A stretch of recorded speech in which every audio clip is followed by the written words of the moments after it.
Hola, bienvenido a una cápsula más de Gente Univa.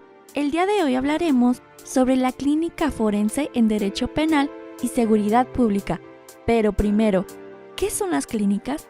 Las clínicas son espacios de formación que funcionan como un estudio jurídico, sin fines de lucro, con el objetivo de que los estudiantes, bajo la guía de profesores, abogados especializados, conozcan cómo funciona un caso real, trabajen y se involucren en todos sus aspectos: entrevistas a clientes, armado de la estrategia a seguir, investigación, manejo de expedientes, redacción de escritos y trámites propios de los procedimientos judiciales y administrativos en nuestro país. El día de hoy nos acompaña el profesor Rolando Flores Ayala, quien nos compartirá sus conocimientos sobre esta materia. Bueno, es muy importante en el nuevo sistema de justicia comprender la relevancia de todo lo que tiene que ver con la prueba científica.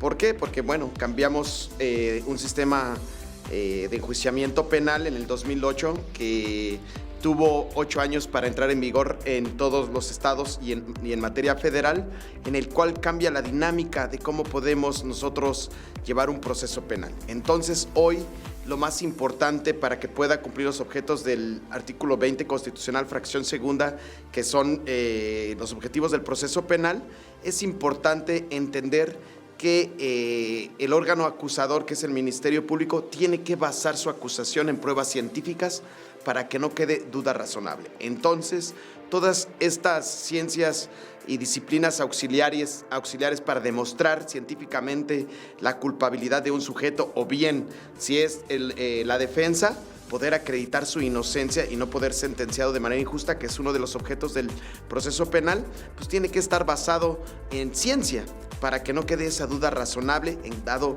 caso de que sea culpable y obtener una sentencia condenatoria, o bien pueda ser una persona inocente y que también el sistema de justicia lo debe de proteger. Entonces, todo lo que tiene que ver en materia forense y clínica tiene que ver con aspectos de la criminalística, para poder sustentar o bien desvirtuar una acusación basada en pruebas científicas.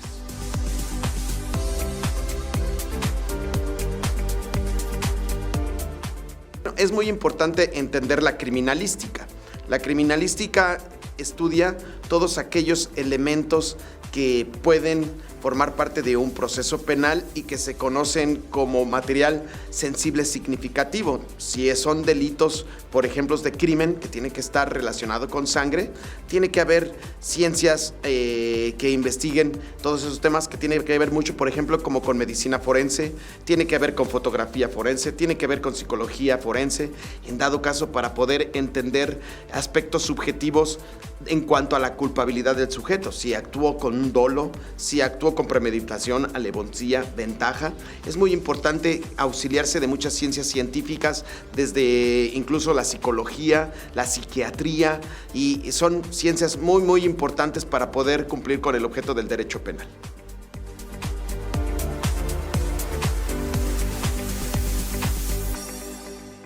Esa pregunta es interesante porque el derecho penal es multidisciplinario. El derecho penal en estricto sentido tiene que ver con dos aspectos. Uno que es de fondo, de forma, que tiene que ver con delitos, y la otra tiene que ver con la parte procesal. Cómo llevamos los pasos o los procedimientos para obtener una sentencia, que tiene que ver con la otra parte, que es la parte sustantiva, que tiene que ver con delitos. ¿Qué consideramos delitos? Por ejemplo, violación, robo, fraude, lesiones, y eso está en la parte, se conoce como la parte sustantiva, que es la parte de fondo, y la otra es la procesal. Pero la clínica forense, pensando en la criminalística, en todas estas ciencias que hemos hablado, son importantes para que el derecho penal pueda cumplir con su función, porque a final de cuentas la intencionalidad, a final de cuentas saber quién cometió el delito, cómo cometió el delito, cuándo cometió el delito, tiene que ocuparse de todas estas ciencias auxiliares. No pudiésemos concebir el derecho penal sin todas estas ciencias para poder hacer valer los objetivos que tiene el derecho, que es regular la vida en sociedad. Y uno de ellos, de los objetos del derecho penal, es salvaguardar los valores jurídicos más importantes del ser humano, como es la libertad, como es la vida, como es la seguridad sexual, como es la propiedad. Entonces, el derecho penal se auxilia de todas estas ciencias forenses para hacer cumplir y hacer que se lleven a cabo estos objetivos.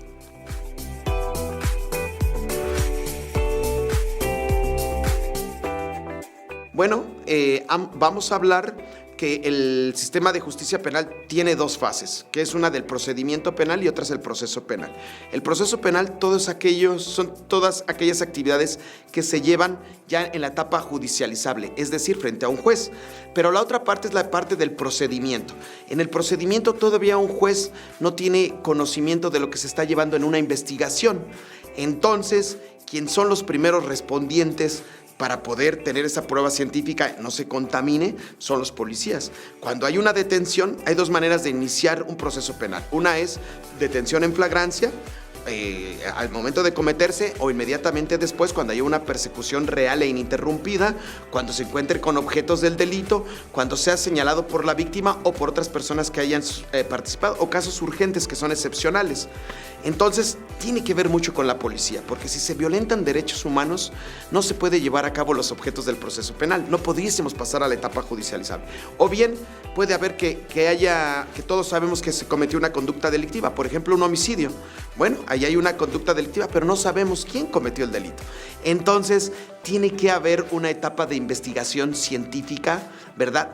Detectivesca, lo digo yo, que tenga que tener todas las cualidades de investigación para saber quién lo cometió. Y aquí es donde empezamos a ver dactiloscopía, donde empezamos a ver temas de análisis forense en materia de sangre, también temas de clínica forense, fotografía forense, fijación de los hechos, para poder cumplir con diferentes principios que tiene el derecho penal. Por ejemplo, la mismicidad.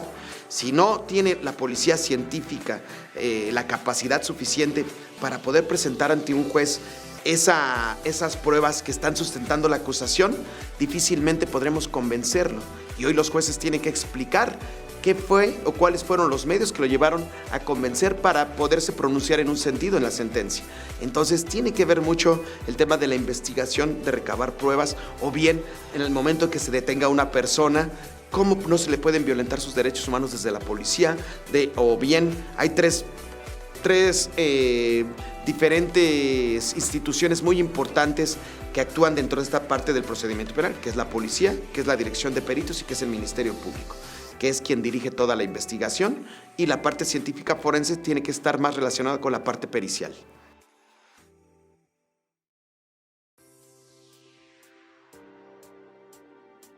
Bueno, lo hemos estado explicando. Sobre todo la función es saber quién cometió el delito, cómo cometió el delito, cuándo cometió el delito. Y si pudiésemos contestar por qué lo cometió el delito, tiene especial relevancia, porque nosotros tenemos que acreditar esa conducta, ¿verdad? En dado caso que sea el Ministerio Público. Bien, si estamos pensando por la parte defensora, pues tener hoy los abogados tienen que tener todo este conocimiento. ¿Por qué? Porque es lo que se va a desarrollar en las audiencias, cuando se estén desahogando las pruebas. Hoy en día se hablan ya de cuerpos colegiados, como es el Ministerio Público. El Ministerio Público tiene investigadores, tiene abogados, tiene policías, tiene peritos en todas las ciencias. Y si nosotros estamos frente a una audiencia como abogados, tenemos que poder hablar ese mismo lenguaje, poder entender la relevancia. Bien, cierto es que nos podemos rodear de asesores especialistas en las materias, pero como abogado tienes que poderlo entender, y forma parte de esta formación en materia penal, que es muy amplia.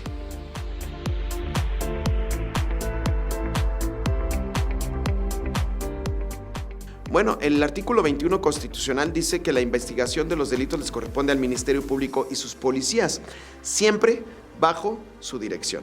Entonces, quien desarrolla esto es el Ministerio Público con las policías, pero el Ministerio Público, dentro de la misma institución, que hoy en día son fiscalías, que es un órgano desconcentrado, que es un órgano constitucional autónomo, que ya no está bajo el organigrama de un gobierno centralizado. Hablemos en materia federal, la Fiscalía General de la República ya no está dentro del organigrama del gobierno centralizado, ya es un órgano constitucional autónomo. Pero las direcciones de peritos sí forman parte del organigrama de la Fiscalía. Una de las características que tienen es que un agente del Ministerio Público o una fiscalía forma parte de la misma fiscalía. Entonces las direcciones de peritos forman parte de esta fiscalía. Entonces hay algunos autores que dicen que para que haya imparcialidad, porque son los que llegan, los que levantan el cadáver, los que hacen las pruebas periciales, pues forman parte del órgano acusador, y entonces la defensa no hay una igualdad procesal, que debe de ser uno de los principios rectores del nuevo sistema de justicia. Hay quien dicen que deberían de estar separados, pero ¿quiénes actúan? Bueno, como está diseñado nuestro sistema de justicia, definitivamente es la dirección de peritos, policía científica, policía de proximidad, ministerios públicos tienen que poder, porque también los policías atienden a un protocolo de primer respondiente, cómo salvaguardar el lugar de los hechos para que no se contaminen, saber hacer embalajes, saber hacer traslados, saber hacer recopilación de indicios, de datos de prueba, de medios de prueba, que en su momento tengan esas características en el sistema de justicia. Esto ha sido todo por la cápsula de Derecho del día de hoy. Si quieres ver más contenido como este, no olvides seguirnos en nuestras redes sociales como Gente Univa.